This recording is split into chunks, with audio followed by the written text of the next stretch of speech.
her. And she had the little, like, turkey neck, too. So it used to be like, jiggling. That's where, like, shoot me, bruh. If I ever get on that, that's the end. Nah, you gotta get the neck lit. That's the end. But they tell you if you go like this all the time, it just get it together. I can start that. I was watching like this. Because think about it, though. That makes sense. Like gravity, you wrinkling it up. You gotta keep your head held high. You feel me? Jay say you look young. Tell you look at that neck. Man, good to be back. Good to be back. Welcome back, folks. What up, though? What it do, Ski? You know, it's Spoken Word Potcast with your favorite girls, SP and CJ. What's up with y'all? Y'all been since the last episode? We know. We know. We got a very special episode for y'all today that's really near and dear to our hearts because y'all know we from the Natty, you know. For sure. And we recently suffered a huge loss to the Cincinnati community and the world, you know, for that matter, you know. So, you want to introduce who our special episode is about today? Sure. So, I can't even there is no introduction for this person really when I think about it. Like, you kind of caught me off guard with that too. I know. I ain't want to say too much. Like, I first of all, let me just say, I've always loved to write. Mm-hmm. And so I've always loved authors who just are so raw with that shit. Like, they don't write to sugarcoat. Yeah, they have their own style. Mm-hmm. Like, say your Bell Hooks, your Toni Morrison. Yeah, you know when you read them. Yeah, you right. They have a very distinct way that they put the English language together. And this person, to me, like, exemplifies that in a writer. For sure. And being from our city, it's so crazy. And I didn't know that. Well, technically, she wasn't born here, but she was raised, and that means everything. Cincinnati raised you, you know. That means everything. So, with no further ado, our spoken word of the day is coming from Miss Nikki Giovanni. So, rest in peace, first and foremost. We just lost her this month. Yeah. She passed December 9th, for those who not aware or didn't know. We're recording this in December. But, we just lost one of the greats. So, we definitely wanted to get an episode of her in here. Like, we had to. You know? So, Miss Nikki Giovanni. So, like you said, you described her. Amazing writer. What else she had going on? Man, just an activist, a true hip hop head. Yeah, she got Thug Life tatted on her arm. Man, when I saw that, I just thought that was so wild. Like, especially for a baby boomer, you know what I mean? She might be on the edge of what's the one before that? The Silent Generation. That's my dad. The Traditionalist. Yeah, she's like on the edge of that. Because she was born in 1943, so that's definitely right. The cusp, you're right. Yeah, so she's not a boomer. Even more so because my father would never get a tattoo. He wouldn't get a tattoo. Period. Would never. Like, it just wasn't. My mama don't got none. Let alone Thug Life. My grandma don't for sure. Like, or did not. That's crazy. Thug Life, and she loved her some Tupac. Right here with it. Tupac. Right here with it too. So shout out to Nikki, man. Yeah, she's a fellow Gemini, like Tupac as well. Right, which is so crazy. So I'm like, that makes sense why she loved him so much. She wrote the foreword on his poetry book as well, the Rose That Grew From Concrete. So we might have to bring that back. I know we did Tupac last season, but, you know, we love him. I mean, he has a lot to choose from. Yeah, very profound.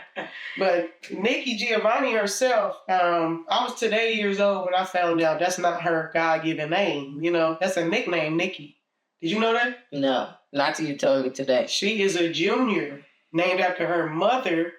She already coming out the womb starting different, you know? Man, and it's like so rare that you would see that, you know, for women to do.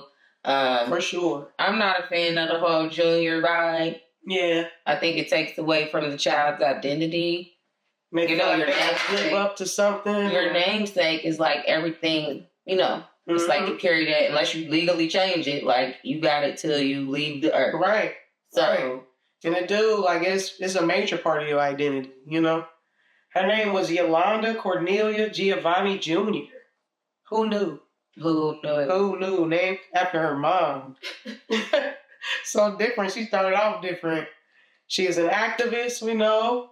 Amazing, talented writer of poetry and other, forms of writing. She was not scared to speak out and speak her mind, which I definitely look up to always to it.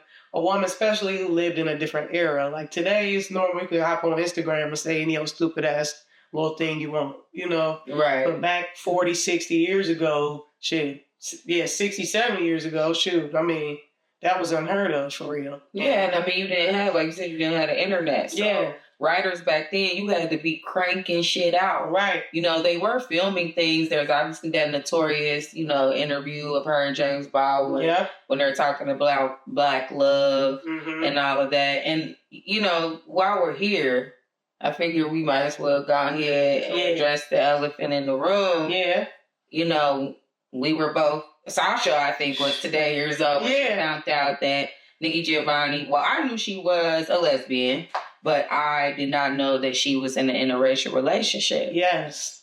And that's, to me, okay, the reason why it's kind of a hard pill to swallow for me, because I do look at her as an activist and somebody who spoke a lot about the Black experience, and Black love. Black love, has a Black child, so to turn around later in life to be a Black lesbian married to a white woman is like mind-boggling to me. And how we were talking about how that is kind of a thing. Like, you might see a lot of activists that are with white people, and that's, to me, it's like, damn, it's hard for me to jive the two together. Understand the trajectory. For me, it's the trajectory. Like, I'm torn on this because a lot of people ask the question, like we were talking about earlier. Yeah.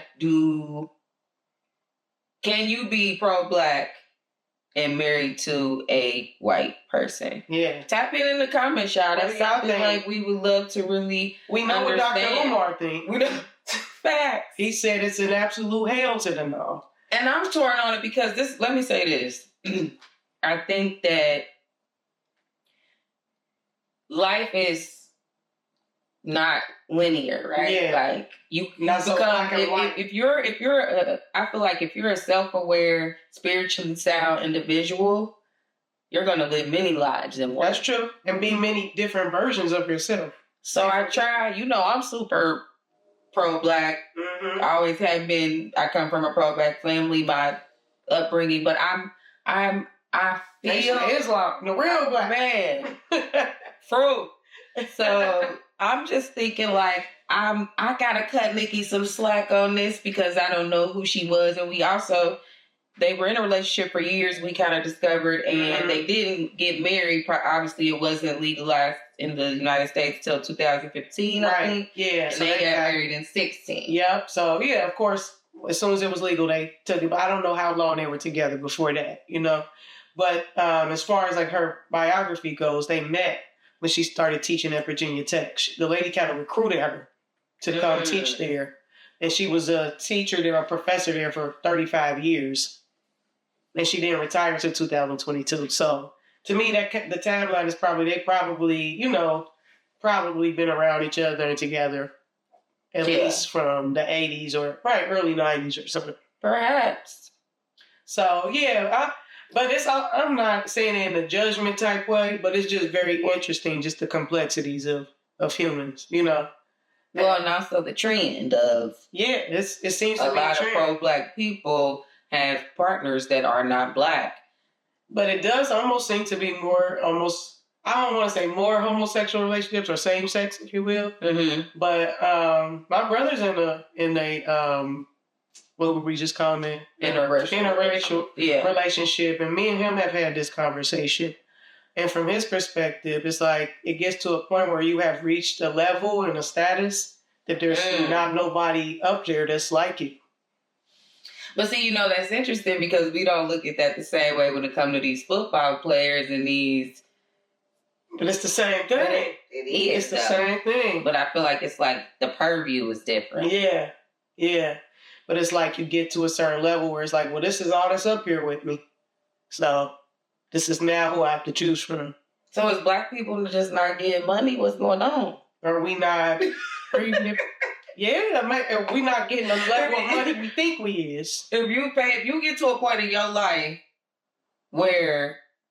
That's why I'm like, is that go... Because I plan on getting a lot of money, so... Right.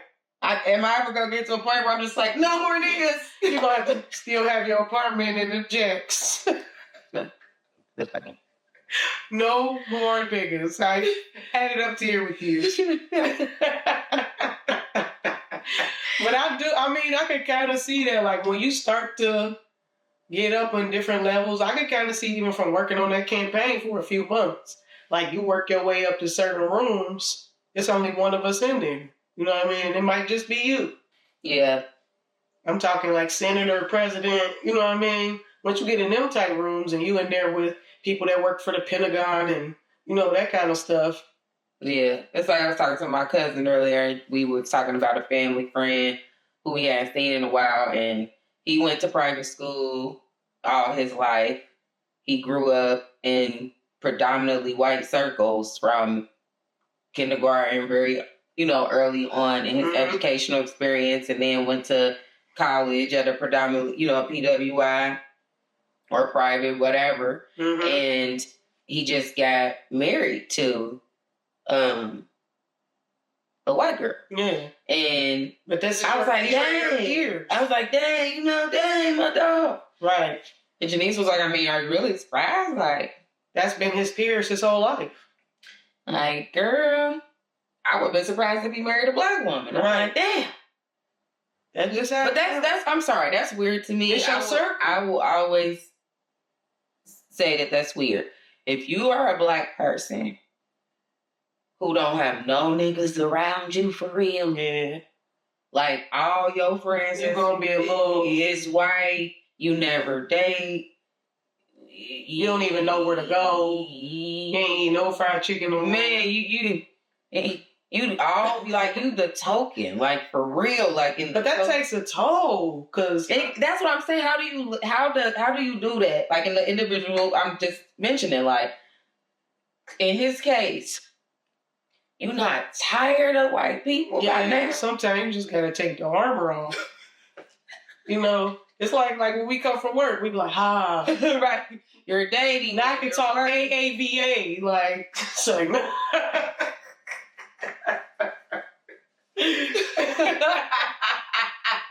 I don't have to pronounce all the letters. Right. In my words. I can drop off the G's. Right. Nah, but yeah, just tap into the comments. Let me know what y'all think. To me, and I feel sorry for people like that sometimes, because I feel like that's not always obviously their choice. Their parents moved to the suburbs, whatever the circumstances, you really didn't choose. But after a while, but it's no. Okay. Yeah. Oh, yeah. You chose your college. Right. Because there's a lot of people who did the opposite. They went to white stuff their whole life. I was like, I gotta go to a HBCU. Yeah, facts. That's why I can't take this anymore. Facts on facts. So that's still a choice at that point. Yeah, you can't choose. You ain't picking your high school. But once you get to college, your jobs, your circles, it does become a choice. It's a choice. But is it just ingrained in you so much that you don't even want to step outside the box? It becomes a comfort thing. Yeah. Like, you really scared at this point because are niggas even gonna consider you black? Part of your identity is being a token at that point. Right. So when you come into a room full of niggas, who are you? That's scary. That's scary as hell. That's scary. I couldn't imagine that because I never had to live that life. No.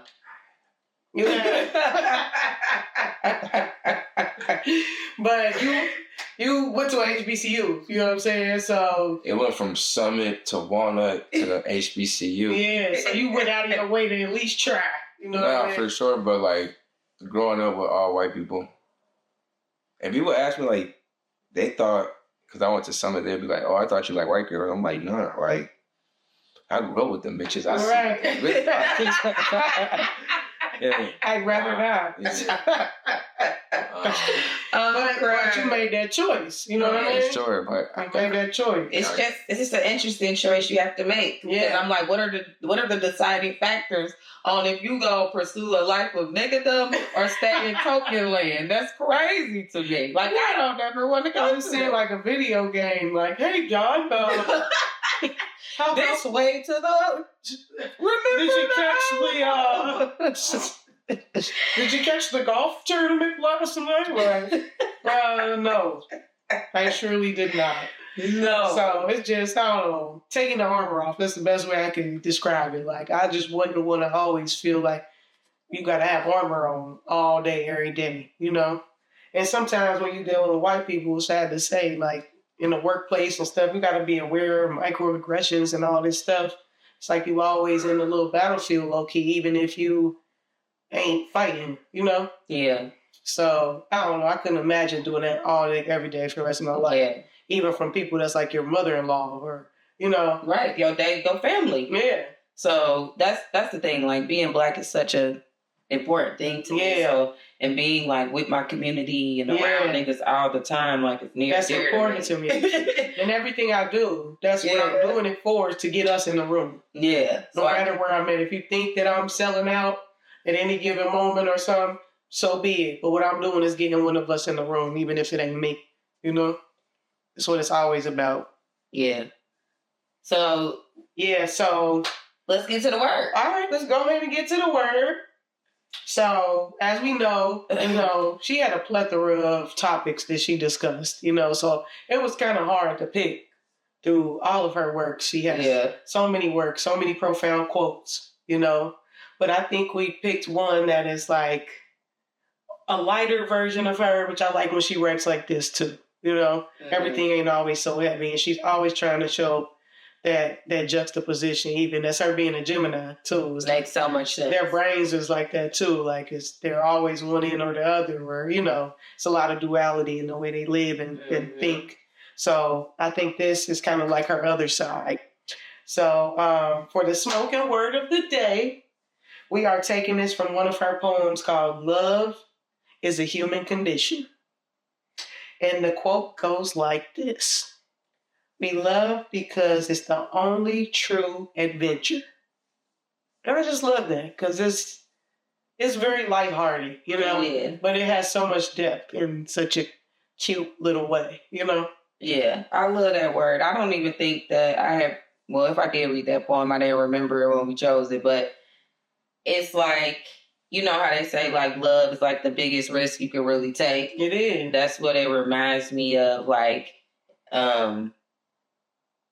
it is the greatest adventure, and I guess I wouldn't have, if I would have read that quote years ago, I would have never understood it. Mm-hmm.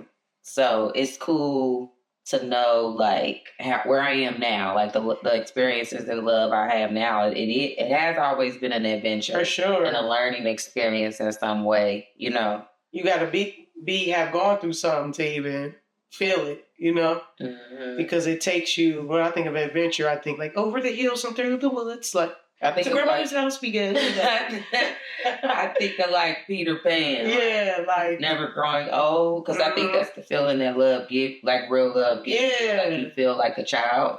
That's like the energy of the quote. For sure. Yeah. For sure. I love that Peter Pan reference. Yeah, that's a good one. That was good. That's one of my favorite, like, stories. Like, well, Peter Pan wasn't Disney, was it? No. Or was it?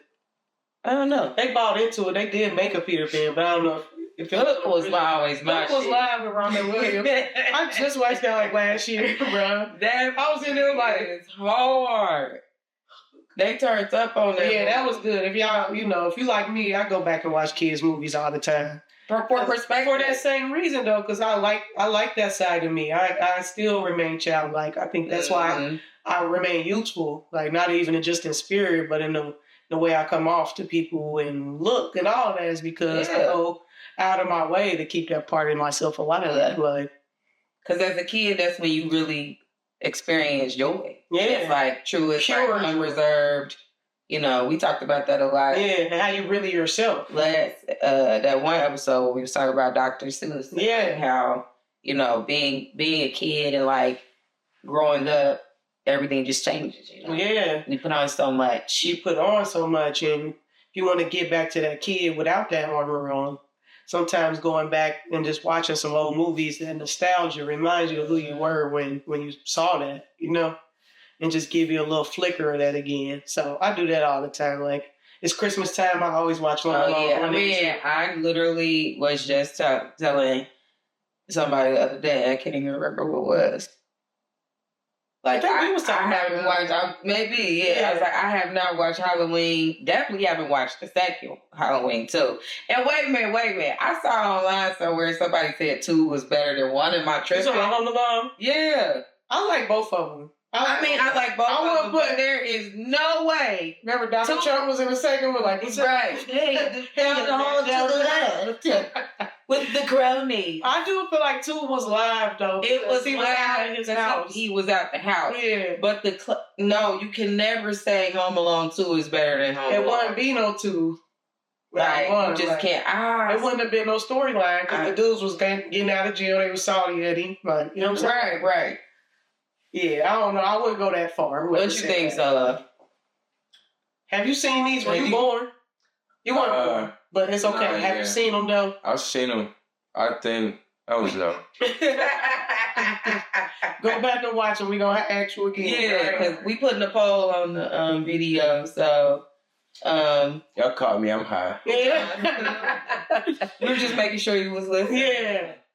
But yeah, I really love that quote because it just makes me think, like you said, like, and even remaining lighthearted in love, because I think heartbreak can make you do the opposite and make you bitter and, I'm going to close off.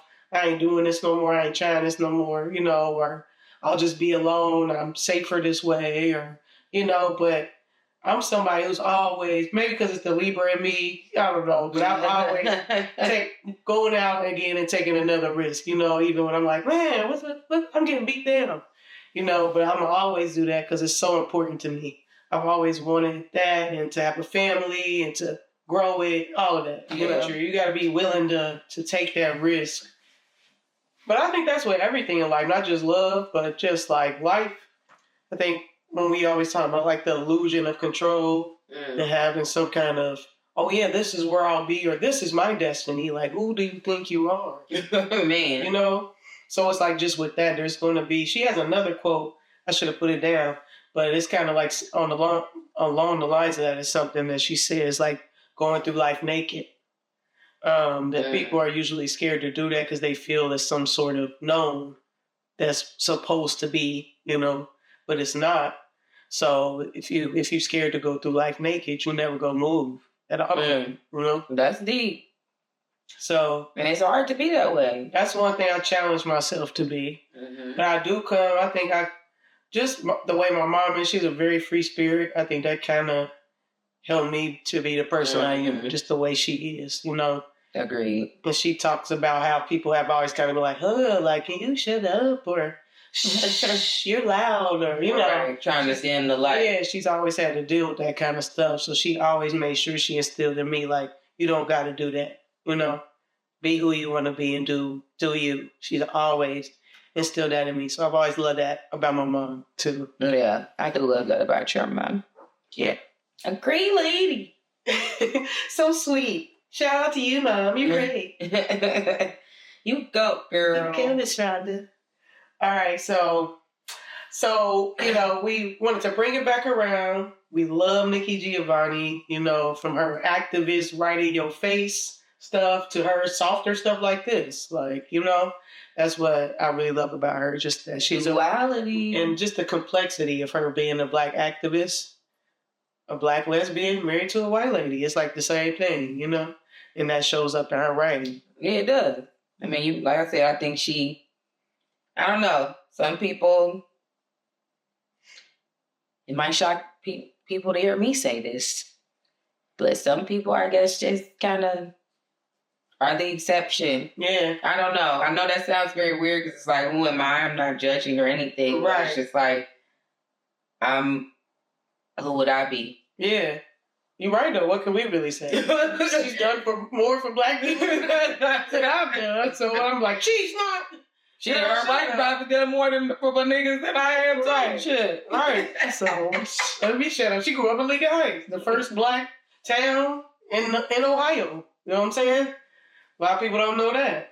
First all-black township in Ohio. Police. Yeah, that is mayor. crazy. I forget that about Everybody. Lincoln Heights. You know, so In Ohio? In Ohio. Wow. So yeah, there's that. So And then y'all all ended up being trash. That's crazy. it wasn't their fault, bro. It wasn't their fault. We got to what happened to Lincoln Heights? They gotta do a fucking documentary. Now we need a doc on Lincoln Heights. We need a Tubi doc. For real, because even how GE is over there. Right. They literally Right there. rezoned the land over there to take part of Lincoln Heights and make it Evendale, so that when they built GE, that they would be paying property taxes to Evendale and not Lincoln Heights, because it would have made them too much money. Damn, I didn't know about that. Yeah, they've been doing Lincoln Heights wrong.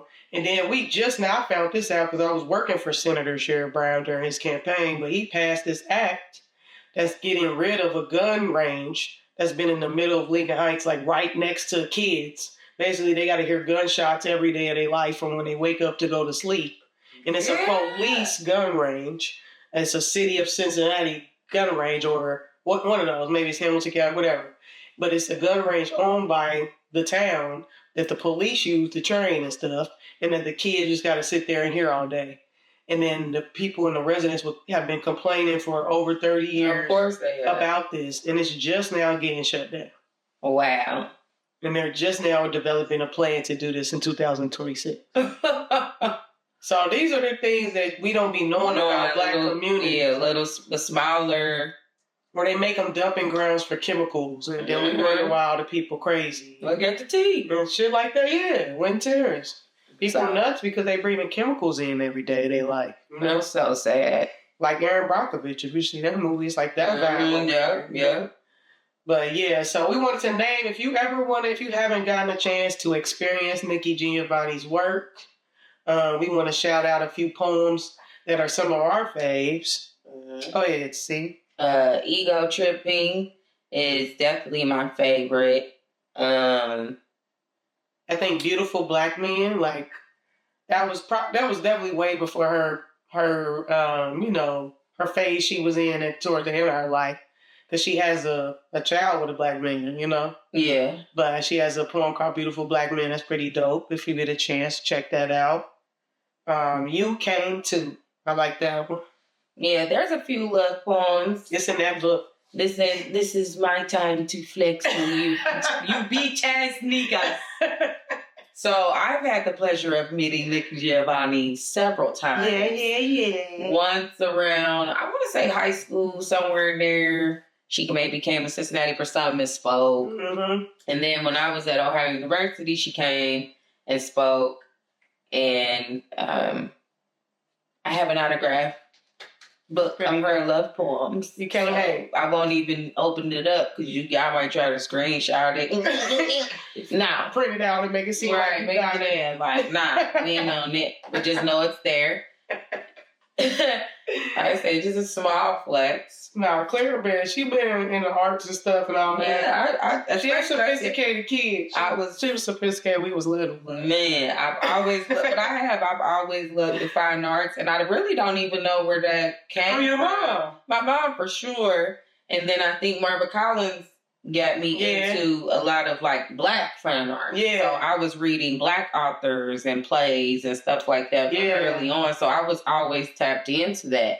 Yeah. And then Ego Tripping, you said, was one of those. Ego Tripping, we learned at Marva Collins. And see, back to episode, what was that? Episode 1. What? From season 1. Literally. See, Marva Collins had them set up to be Black Panthers, like, by age 10. Like. I was damn near a racist by the time I left Marva Collins. Shit.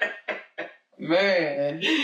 But yeah, we hope that we enriched you on the life of one of our faves, Cincinnati's very own, Nikki Giovanni. Yes. We love her. Yeah. Take some time to go read some of her stuff. I think we're getting so away from reading nowadays. Right. And we don't respect none of that shit no more. So take time, log off and read a book. Do something. Yeah. Get hit. Yeah. She's dope. May she rest in power. Rest in power. Peace, kings and queens.